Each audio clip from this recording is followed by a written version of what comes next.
जय श्री कृष्ण। प्रिय भक्तों, आप सभी को निर्जला एकादशी की ढेर सारी शुभकामनाएं। आज ज्येष्ठ मास शुक्ल पक्ष की एकादशी तिथि है, जिसे भीमसेनी एकादशी, निर्जला एकादशी या पांडव एकादशी के नाम से भी जाना जाता है। मार्कंडेय और विष्णु पुराण के अनुसार यह व्रत समस्त पापों को नष्ट करने वाला है। इस व्रत को मोक्षदायिनी कहा गया है।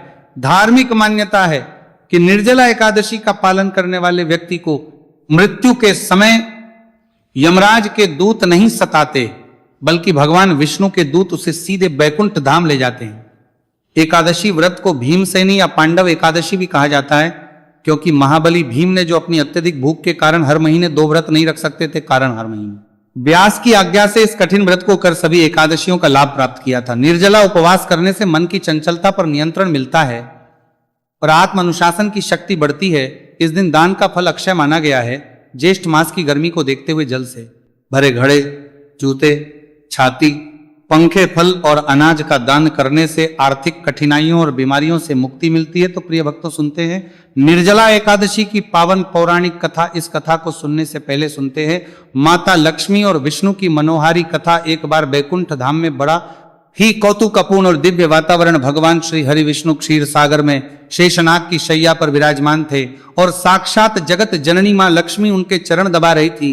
भक्तों के कल्याण की चिंता करते करते अचानक भगवान के मन में एक विनोद हंसी मजाक सुझा दी। भगवान ने मुस्कुराते हुए लक्ष्मी जी की तरफ देखा और बोले, देवी, क्या तुम जानती हो कि इस चराचर जगत में तीनों लोकों में सबसे श्रेष्ठ और सर्वप्रिय कौन है? मैं ही इस संपूर्ण सृष्टि का स्वामी सर्वलोक महेश्वर हूं और सब मुझसे ही प्रेम करते हैं। अंततः सब मेरी ही शरण में आते हैं। लक्ष्मी जी ने जब प्रभु के मुख से यह बात सुनी तो उनके अधरों पर भी एक रहस्यमयी मुस्कान तैर गई। वे हाथ जोड़कर बड़ी विनम्रता से बोली, प्रभु, आप त्रिलोकीनाथ हैं, अंतर्यामी हैं, इसमें कोई संदेह नहीं, परंतु यदि आप बुरा ना माने, यदि आप आज्ञा दें तो दासी कुछ कहे। भगवान हंस, देवी, भला मैं तुम्हारी बात का बुरा क्यों मानूंगा? कहो, तुम्हारे मन में क्या बात है? लक्ष्मी जी ने चतुरता से कहा, प्रभु सर्वलोक महेश्वर तो आप अवश्य हैं, इसमें कोई दो राय नहीं, परंतु जहां तक सर्वप्रिय यानी जिससे सब सबसे ज्यादा प्यार करते हैं उन्हें की बात है तो क्षमा कीजिएगा। सर्वप्रिय आप नहीं बल्कि मैं लक्ष्मी हूं। संसार के लोग आपके सामने सिर भले झुकाते हों, पर सच तो यह है कि 24 घंटे वे मुझे ही करते हैं। भगवान ने कहा, देवी, या तो तुम अपने पद का अभिमान कर रही हो, मेरे भक्त मुझसे निश्चल प्रेम करते हैं, वे धन दौलत की परवाह नहीं करते। लक्ष्मी जी बोली, अच्छा प्रभु, अगर ऐसा है तो फिर बातों से क्या तय करना? चलिए, प्रत्यक्ष को प्रमाण की क्या आवश्यकता? आज एक परीक्षा हो जाए। आप जैसे इस मृत्यु लोक में अपना सबसे बड़ा भावुक और निश्चल भक्त समझते हैं उसके घर चलिए पहले आप, फिर थोड़ी देर बाद मैं आऊंगी। यदि उस भक्त ने आपके सामने मेरा चुनाव नहीं किया या आपके प्रति अपने भाव को नहीं बदला तो मैं मान लूंगी कि आपकी जय हुई, और यदि उसने पासा पलट दिया तो आपको मानना पड़ेगा कि मेरी जय हुई। भगवान विष्णु ने हंसकर चुनौती स्वीकार कर ली। तथास्तु, चलो आज भक्तों की भक्ति का कौतुक देखते हैं। भगवान ने परीक्षा के लिए धरती के एक बहुत बड़े संस्कारी समृद्ध नगर को चुना। वहां एक परम भक्त सदा गृहस्थ रहते थे। वे रोज ठाकुर जी की सेवा करते, संतों का आदर करते और दान पुण्य में लगे रहते थे। समाज में उनकी बड़ी प्रतिष्ठा थी कि इनसे बड़ा भगवत भक्त कोई नहीं। भगवान विष्णु ने लीला रची। उन्होंने एक परम तेजस्वी वृद्ध सन्यासी का रूप धारण किया। हाथ में कमंडल, तन पर भगवा वस्त्र, गले में तुलसी की माला और मुख पर साक्षात ब्रह्म तेज। भगवान उस ग्रह भक्त के द्वार पर जाकर खड़े हो गए और बोले, नारायण हरि अलख निरंजन। जैसे ही उस भावुक गृहस्थ भक्त ने अपने द्वार पर साक्षात सूर्य के समान चमकते हुए सन्यासी महात्मा को देखा, उसके आनंद का ठिकाना ना रहा। वह दौड़ता हुआ आया और साष्टांग दंडवत प्रणाम कर दिया। भक्त गदगद कंठ से बोला, धन्य भाग, हमारे आज साक्षात भगवान मेरे द्वार पर संत रूप में पधारे हैं। महाराज, घर मेरा जीवन सब पवित्र हो गया। भक्त ने बड़े आदर से स्वामी जी के चरण पखारे, चरणामृत लिया। पूरे परिवार ने उस चरणामृत को सिर पर चढ़ाया। सुंदर रेशमी आसन बिछाकर स्वामी जी को बैठाया गया। कपूर से आरती उतारी गई। भक्त हाथ जोड़कर खड़ा हो गया, प्रभु आज्ञा दीजिए, आपकी क्या सेवा करूं? आपके लिए भोजन भिक्षा की क्या व्यवस्था की जाए? सन्यासी रूपी भगवान मन ही मन मुस्कुराए और बैकुंठ की तरफ देखकर पूछने लगे, देखो लक्ष्मी, मेरा भक्त कितना भावुक है। इसे धन की कोई चाह नहीं, इसे केवल मेरी सेवा की चिंता है। इधर सन्यासी जी के लिए 56 भोग की तैयारी रसोई में शुरू ही हुई थी कि अचानक बाहर का मुख्य द्वार फिर खटखटाया गया। नारायण नारायण नारायण, कोई है बाबा? इस बूढ़ी माई को आज की रात ठहरने के लिए थोड़ा सा स्थान मिलेगा? भक्त ने बाहर जाकर देखा, एक बहुत ही वृद्ध कमजोर बुढ़िया खड़ी थी। उसके कपड़े साधारण थे, हाथ में एक लाठी थी और कंधे पर एक पुरानी सी झोली टंगी थी, लेकिन उसकी आंखों में एक अजीब सी चमक थी। भक्त ने बड़े संकोच और आदर से कहा, हाँ माता जी, अवश्य हमारे यहाँ तो संतों और भक्तों का सदैव आदर होता है। आप अंदर पधारिए। बुढ़िया जो वास्तव में साक्षात लक्ष्मी जी थी ने घर के अंदर कदम रखा और चारों तरफ देखते हुए बोली, अरे वाह बेटा, मैं रास्ते गुजर रही थी तो किसी ने कहा कि तुम्हारे घर में एक बड़े पहुंचे हुए स्वामी जी आए हैं और तुम संतों की बड़ी सेवा करते हो। मैं तो नारायण की दासी हूं, जहां नारायण के संत होते हैं वहीं मेरा मन रमता है, इसलिए चली आई। भक्त ने कहा, माता जी आपका स्वागत है, आप भी थक गई होंगी, विश्राम कीजिए। रसोई में स्वामी जी के लिए भिक्षा भोजन तैयार हो रही है, आपके लिए भी भोजन की व्यवस्था हो जाएगी। तभी सन्यासी रूपी भगवान अपनी झोली से लकड़ी का एक पुराना घिसा हुआ भिक्षा पात्र खप्पर निकाला और कहा, भक्तराज मैं सन्यासी हूं, सन्यासी के धर्म के अनुसार मैं किसी के घर के बर्तनों में भोजन नहीं करता, मैं अपने इसी काट के पात्र में भिक्षा ग्रहण करूंगा, इसी में जो सूखी रूखी रोटी हो डाल देना। ये सुनते ही बुढ़िया माई बीच में बोल पड़ी, अरे नहीं नहीं बेटा सुनो, स्वामी जी भले ही अपने बर्तन में खाए पर मैं बूढ़ी हूं और नियम की पक्की हूं, मैं किसी दूसरे के बर्तनों में भोजन नहीं पाती, मेरे पास अपने खुद के बर्तन हैं, मैं उन्हीं में खाऊंगी, तुम बस भोजन बनवा कर ले आओ। भक्त ने कहा, ठीक है माता जी, जैसी आपकी इच्छा। अब बुढ़िया माई ने अपनी फटी पुरानी झोली में हाथ डाला और जैसे ही हाथ बाहर निकाला, भक्त और उसके पूरे परिवार की आंखें फटी की फटी रह गई। बुढ़िया माई ने अपनी लाठी उठाई और बोली, अच्छा बेटा मेरा हो गया, बर्तन तुम रख लो, अब मैं चलती हूं। भक्त तुरंत बुढ़िया के पैरों में गिर पड़ा, अरे नहीं माता जी, आप इतनी रात को कहां जाएंगी, बाहर घोर अंधेरा है, आप तो हमारी पूजनीय माता है, आप आज की रात नहीं बल्कि महीना 15 दिन हमारे ही घर पर विश्राम कीजिए, हम आपकी ऐसी सेवा करेंगे कि आपने कभी देखी नहीं होगी। बुढ़िया ने गंभीर होकर कहा, देखो बेटा, मेरा एक और कड़ा नियम है, जिस घर में कोई या महात्मा रात को ठहरता है मैं लक्ष्मी उस घर में रात्रि को कभी नहीं रुकती, जहां साधु संत पैर पसार कर बैठते हैं वहां मेरा रुकना वर्जित है, इसलिए अगर मुझे रोकना है तो इस सन्यासी को यहां से तुरंत जाना होगा। अब भक्त के सामने धर्म संकट था, एक तरफ साक्षात ब्रह्म तेज वाले सन्यासी महात्मा थे जिनके आने पर उसने कसम खाई थी कि जीवन धन्य हो गया, और दूसरी तरफ रोज सोने के बर्तन देने वाली बुढ़िया माई थी। लोभ ने विवेक पर पर्दा डाल दिया। भक्त ने सन्यासी महात्मा की तरफ देखा, उसकी आंखों का आदर गायब हो चुका था। वो थोड़ा कड़क कर बोला, स्वामी जी सुनिए, महात्माओं का क्या है, उनका तो काम ही है रमता राम रहना, साधु तो चलते, भले रात भी ज्यादा नहीं हुई है। ऐसा कीजिए, आप अपना कमंडल उठाइए और किसी दूसरी कुटिया या मंदिर में विश्राम देख लीजिए, क्योंकि माता जी वृद्ध है, वे रात को बाहर नहीं जा सकती। सन्यासी रूप भगवान विष्णु ने जब ये सुना तो वे दंग रह गए। उन्होंने मुस्कुराते हुए तिरछी नजरों से बुढ़िया बनी लक्ष्मी जी की तरफ देखा। लक्ष्मी जी ने अपनी मंद मुस्कान से इशारा किया, कहो स्वामी उठवा दिया ना, तुम्हारा कमंडल देख ली, अपने सबसे बड़े भक्त की भक्ति, अंत में जीत किसकी हुई। भगवान ने चुपचाप अपना कमंडल उठाया, अपनी झोली संभाली और बिना कुछ बोले मुस्कुराते हुए उस घर के दरवाजे से बाहर निकल गए। जैसे ही सन्यासी रूपी भगवान विष्णु ने उस घर की चौखट लांघी, वैसे ही पीछे पीछे बुढ़िया बनी लक्ष्मी जी भी अंतर ध्यान गायब हो गई। सोने के बर्तन भी मिट्टी में बदल गए या ओझल हो गए। भक्त हैरान होकर चिल्लाने लगा, माता जी कहाँ गई, मेरे सोने के बर्तन कहाँ गए। इसलिए भक्तों कहा गया है, कभी भी धन के लोभ में अपने धर्म और ईश्वर का त्याग ना करें। नारायण को अपने हृदय में बसाकर रखिए।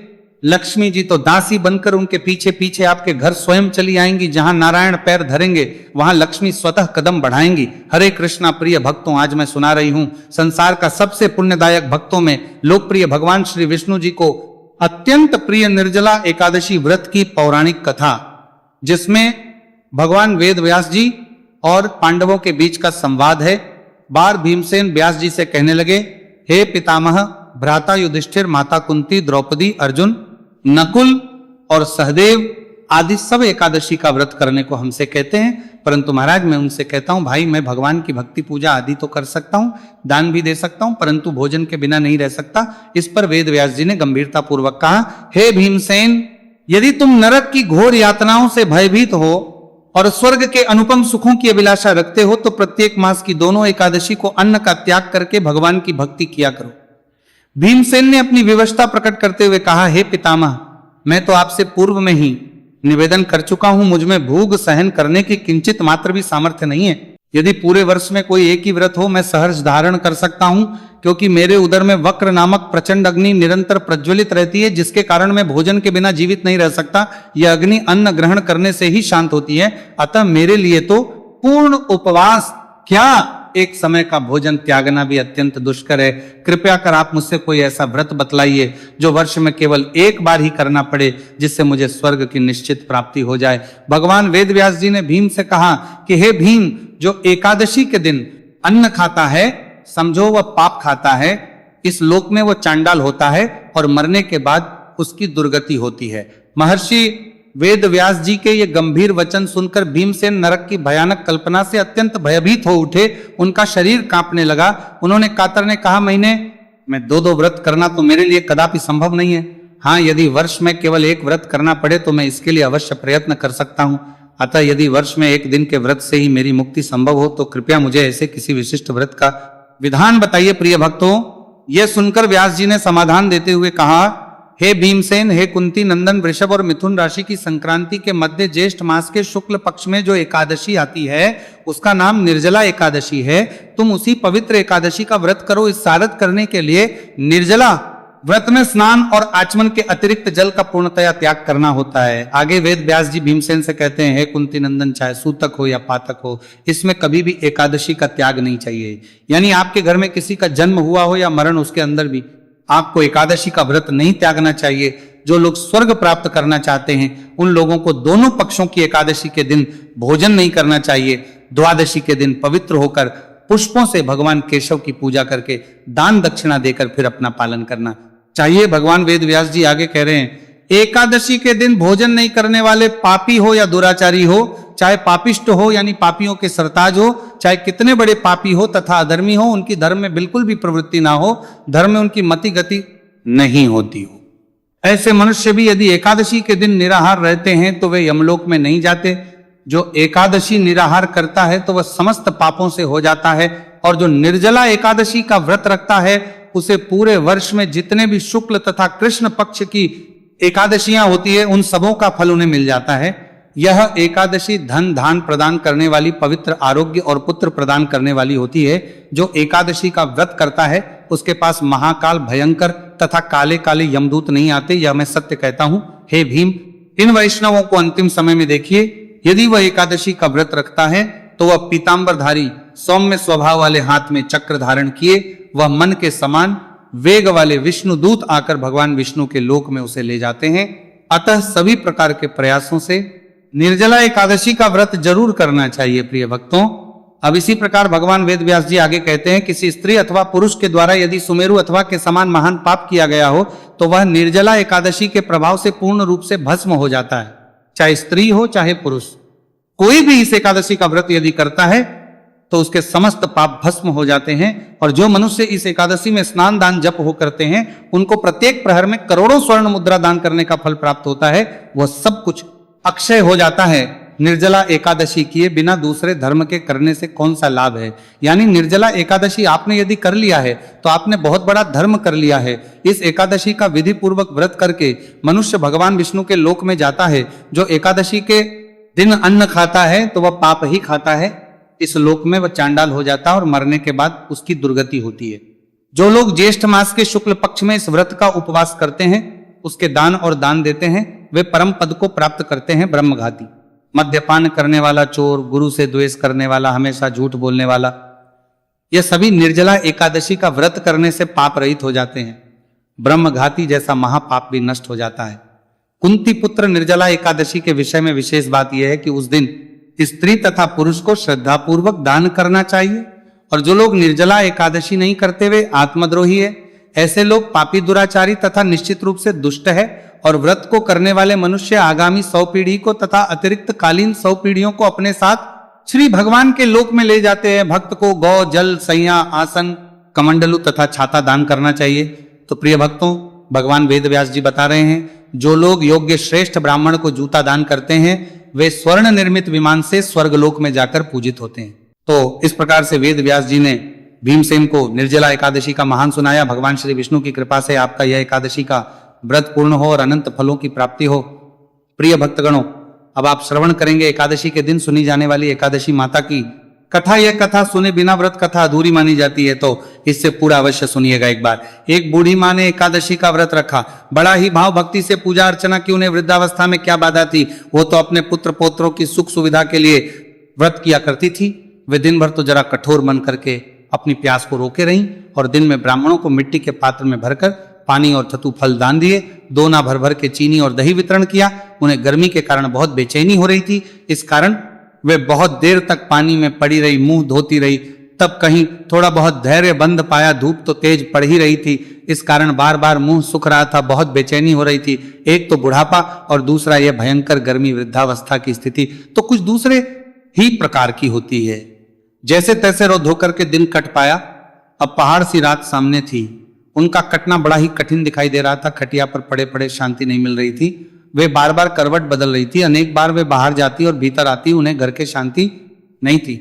वे खटिया पर पड़ी पड़ी एकादशी माता का स्मरण करती रहीं। वे कहती रहीं कि हे माता जी, आप मेरी लाज रखिएगा, आप ही मुझे शांति दे दीजिएगा जिससे मैं ये व्रत कर सकूं और ये पहाड़ सी रात शांतिपूर्वक व्यतीत हो सके। प्यास के कारण बूढ़ी माँ की बेचैनी तो बढ़ ही रही थी। उन्होंने धैर्य रखने का बहुत प्रयास किया, किंतु सहनशीलता की सीमा टूट गई और वे एकदम चिल्ला उठी, बोली कि बचाओ बचाओ। अम्मा का चिल्लाना सुनकर परिवार भर के नर नारी, बच्चे और पड़ोसी एकत्रित होकर बूढ़ी अम्मा के खटिया के समीप पहुंच गए। सबने पूछा कि अम्मा आपको क्या हुआ, आप क्यों चिल्ला रही हैं, आप इस वृद्धावस्था में यह कठिन व्रत क्यों कर रही हैं? अम्मा जी, शक्ति से ही भक्ति होती है। थोड़ी देर में वे फिर से बोली कि अरे मेरे प्राण निकले ही जा रहे हैं, मेरी छाती पर ठंडे पानी का घड़ा रख। अब नातियों ने की छाती पर ठंडे पानी का पात्र रख दिया। तब उन्हें कहीं थोड़ा बहुत आराम मिला और थोड़ी देर के लिए उन्होंने अपनी आंखें बंद कर ली। अब एकादशी माता ने सोचा कि यह बूढ़ी अम्मा है तो बहुत कठोर, जरा जाकर उसकी परीक्षा लेनी चाहिए। वे आधी रात को मुर्गा बनकर तेर लगाने लगी। मुर्गा की आवाज सुनकर दादी जल्दी से उठी और बाहर जाकर आसमान की ओर देखा। किंतु आसमान में कहीं उन्हें प्रातःकालीन तारा नजर नहीं आया। वे सोचने यह मुर्गा क्यों और कैसे बोल गया। उन्हें प्यास तो लगी रही थी, थोड़ा बहुत उनका मन भी विचलित हो गया था। अंत में उन्होंने दृढ़ निश्चय कर लिया कि मैं अब व्रत को पूर्ण करके ही छोड़ूंगी, चाहे भले ही मेरे प्राण क्यों ना निकल जाए। यह सोचकर फिर वे खटिया पर शिथिल होकर लेट गई। थोड़ी देर में एकादशी माता ने उनकी फिर से परीक्षा लेनी चाहिए। एक छोटी सी बालिका एक गिलास में शरबत लेकर उनके सिरहाने आकर खड़ी हो गई और जोर से, दादी जी सवेरा हो गया है, आप हाथ मुंह धोकर शरबत पी लीजिए। पहले तो शरबत का गिलास देखकर उनका मन मचल उठा, किंतु अचानक व्रत का स्मरण हो आया और उन्होंने सोचा कि मैं किसी भी प्रकार से अभी शरबत नहीं पी सकती हूं और वे शांतिपूर्वक अपनी खटिया पर लेट गई। फिर थोड़ी ही देर में उन्हें ऐसा लगा जैसे किसी ने उन्हें पानी के कुएं में पलट दिया हो। वे बड़ी देर तक चलाती रही, किंतु उन्होंने अपने मुंह में एक बूंद भी पानी जाने नहीं दिया। वे दृढ़ता पूर्वक अपना व्रत पालन करती रही। थोड़ी देर में ना जाने कहां से सामने आग जलने लगी, जिससे भारी गर्मी बढ़ने लगी। प्यास के कारण प्राण निकलने लगी, किंतु बूढ़ी अम्मा का कुछ भी नहीं बिगड़ पाया। वे जहां के तहां मुस्कुराती हुई बैठी रही। थोड़ी देर में बाहर प्रकाश दिखाई देने लगा, ऐसा लगा जैसे सवेरा हो गया हो। बूढ़ी अम्मा ने जब निकल कर देखा तो समझ गई अभी सवेरा होने में 3-4 घंटे की देरी है। ये जानकर भी शांतिपूर्वक इधर उधर घूमने लगी। फिर एकादशी माता ये बात अच्छी तरह से समझ गई कि यह बूढ़ी अम्मा किसी भी प्रकार से अपने व्रत से नहीं टल सकती है। वे उनके सप्त व्रत को अच्छी तरह से समझ गई। अब सवेरा होते ही बूढ़ी माता ने स्नान किया, भगवान का पूजा पाठ किया, एकादशी की सुनी, ब्राह्मणों को दक्षिणा देकर भोजन कराया। तब कहीं उन्होंने व्रत का पारण करके जल ग्रहण किया। कन्याओं को भोज कराने के बाद अम्मा ने स्वयं भोजन किया। उस श्रेष्ठ व्रत के प्रभाव से बूढ़ी अम्मा की आयु में वृद्धि हो गई। उनका घर परिवार हरा भरा हो गया। अब उनको कोई अभाव ना रहा। वे हर तरह से सुख साधनों से संपन्न हो गई। नाती नातिन से उनका घर भर गया और वे उसी दिन से महीने की एकादशी का व्रत करने लगी। एकादशी माता के व्रत के प्रताप से इस संसार में हर प्रकार के सुख भोग कर अंत में वे बैकुंठ धाम को चली गई। जैसे एकादशी माता ने बूढ़ी माता और उनके परिवार को हरा भरा किया, ऐसे ही एकादशी माता हम सभी के मनोकामनाओं को पूर्ण करें। बोलिए श्री लक्ष्मी नारायण भगवान जी की जय। प्रिय भक्तों, इसी के साथ आज साल की सबसे बड़ी एकादशी पर पितृ तर्पण की बहुत अधिक महिमा है, इसीलिए हमने आपके लिए गीता का 7वां अध्याय अपलोड किया है। उसको सुनकर अपने पितृ का तर्पण कीजिए। मैंने मंत्र सहित वीडियो डाला, उसका अवश्य ही लाभ लीजिए। भगवान कल्याणकारी है। भगवान नारायण आप सबका व्रत सफल करें। हरे कृष्ण।